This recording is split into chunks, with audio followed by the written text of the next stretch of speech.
Abdurrahman bin Auf itu pernah kaya di Mekah, ketika masuk Islam dirampas hartanya. Sengaja tidak dieksekusi oleh orang kafir Quraisy untuk menunjukkan kepada khalayak yang bangsawan yang kaya lagi, jangan ikuti nih. Kalau diikuti jadi begini. Dirampas hartanya, diberikan pilihan.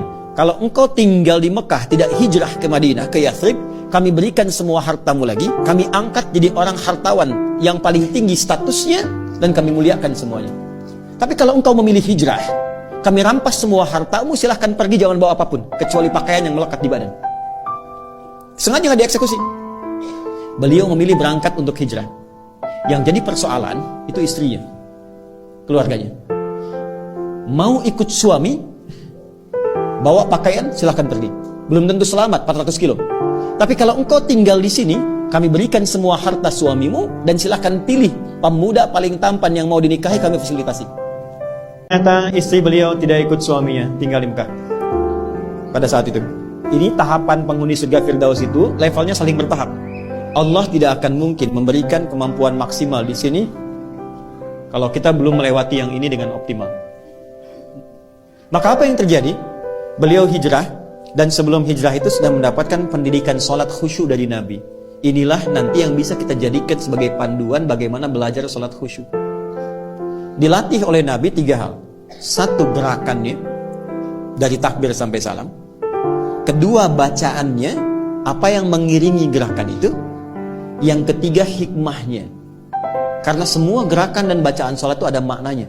Kenapa berdiri tidak terlampau rapat, tidak terlampau lebar? Kenapa kemudian mengangkat tangan sampai di sini? Ya, itu ada maknanya. Kenapa disimpan di sini? Kenapa rukunya lurus jajar? Itu semua ada artinya.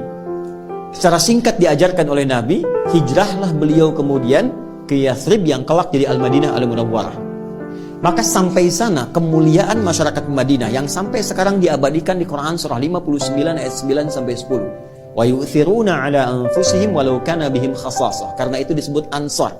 Ansar itu menolong tanpa pamrih dan sesuai kebutuhan yang ditolong. Jadi kalau ada orang kehausan, yang datang menyambut yang bawa minuman. Orang lapar, yang datang menyambut yang bawa makanan. Abdurrahman bin Auf pernah kaya, jatuh fakir, yang menyambutnya orang paling kaya di Madinah.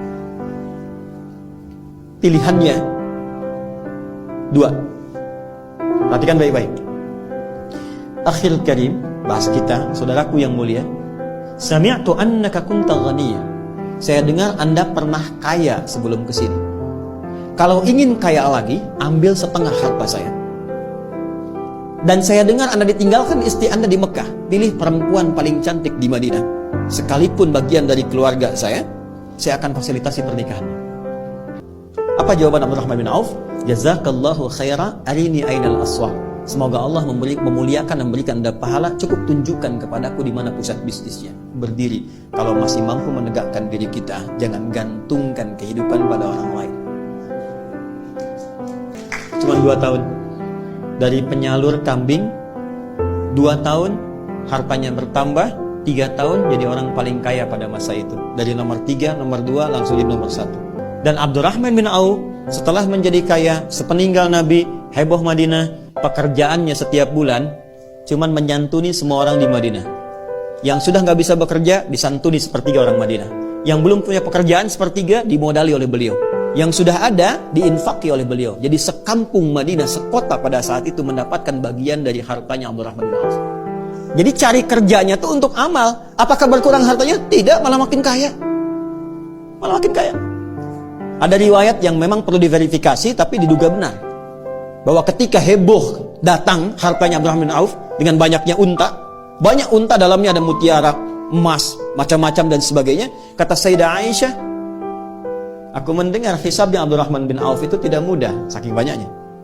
Maka beliau katakan, semua yang ada sekarang, yang datang, aku sedekahkan untuk kepentingan umat Islam.